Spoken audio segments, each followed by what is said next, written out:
Good morning. Today I want to talk to you about separating facts from fiction when it comes to the real estate market. So if you're following the news, chances are you have seen or heard about some headlines in the housing market, and they don't give you the full picture. So I'm going to tell you about the full picture here. The real estate market is shifting. And when that happens, it can be hard to separate the facts from the fiction. And this is where I come in as a trusted real estate professional for the last 20-some years. I can help you debunk the headlines so you can really understand today's market and what it means for you in your specific situation. So we're going to talk about 3 common housing market myths that you might be hearing, along with some expert analysis to help you provide a better context of where that fits, all this fits in. So myth number 1 is that home prices are going to fall. Well, many buyers have seen or heard that prices are going to fall. They're going to wait out until prices fall again. Prices are going to crash. That's because the headliners are using similar but different terms to describe what's actually happening with the market and with the prices. So you might be seeing right now words like appreciation, and that's going to be a word that means an increase in home prices. And then we've also heard the word depreciation, which is a decrease in home prices. And the third word that's thrown around a lot is deceleration, which is an increase in home prices, but at a slower pace. So the fact is that experts are not calling for a decrease in prices. Instead, the forecast is for an appreciation that's going to continue just at a decelerated pace. And this means that home prices will continue to rise, and they're not going to fall. There will be no crash. Myth number 2 is that the housing market is in a correction. Well, that's another myth, because to be in a correction, you have to sustain a decline in the value of the market index or the price of an individual asset.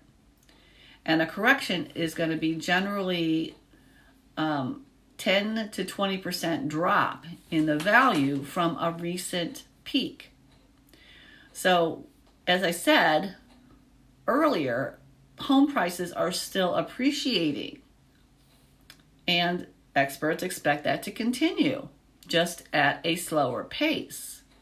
So this means that the housing market is not in a correction because prices are not falling.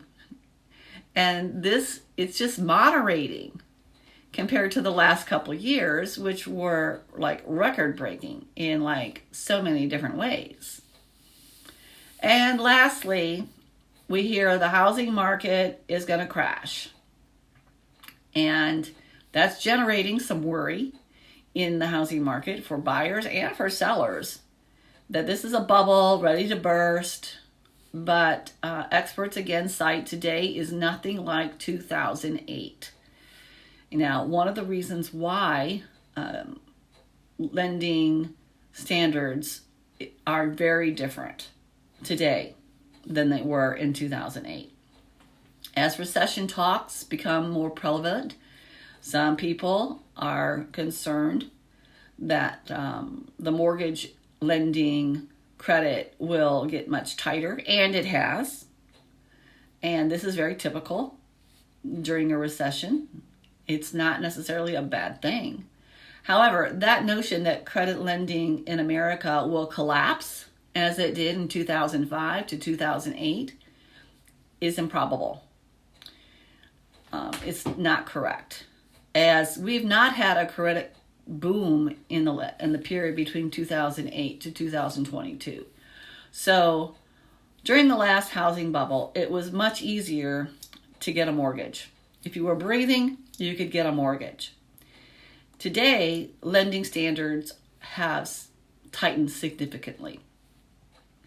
And purchasers who acquired a mortgage since 2008, in the last decade, are much more qualified than they were in the years leading up to 2005, 2008 during the crash. So here's the bottom line. No matter what you're hearing about the housing market, let's connect.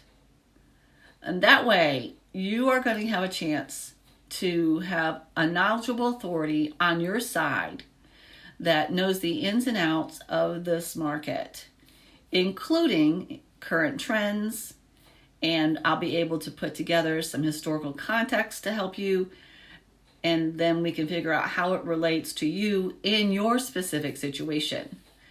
I'm Nanette Turner, and I'm with EXP and the Greater Good Group. Call me.